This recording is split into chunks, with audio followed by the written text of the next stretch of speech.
I've always been fascinated by archaeology and the passing of time, and in particular the 18th and 19th centuries when remarkable discoveries in science and learning were taking place alongside extraordinary expeditions to far-flung corners of the world.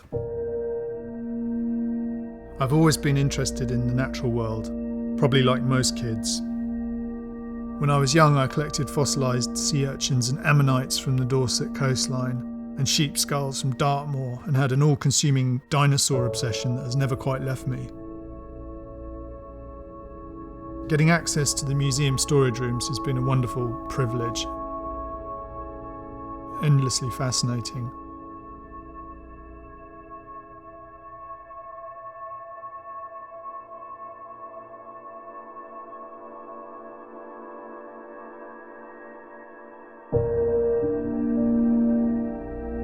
Most of my work deals with historical subject matter and attempts to make connections with the past or to reanimate history in some capacity. The Animal Kingdom project continues this theme, but perhaps unusually I started investigating the technique before the subject matter. I discovered stereoscopy while working on an unrelated project and was astounded by the technology, which is as old as photography itself. The effect of looking at a stereoscopic image is really quite magical and transformative.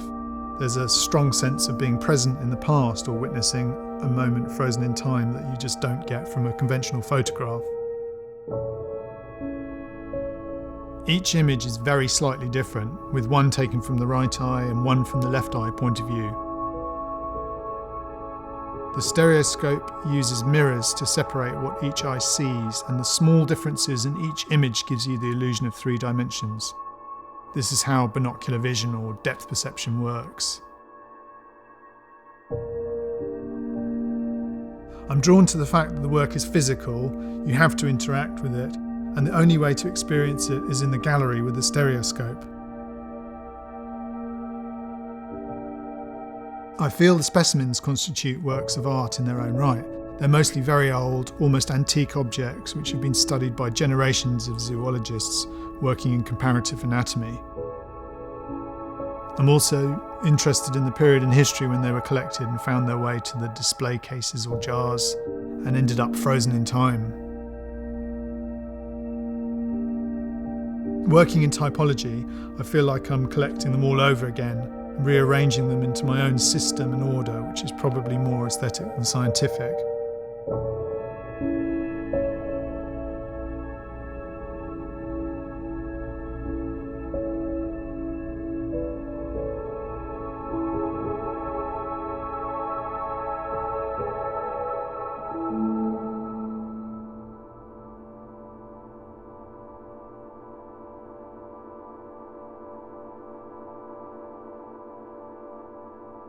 While the photographs exist in 2-dimensional form, they also live as an experience or an illusion held in the mind.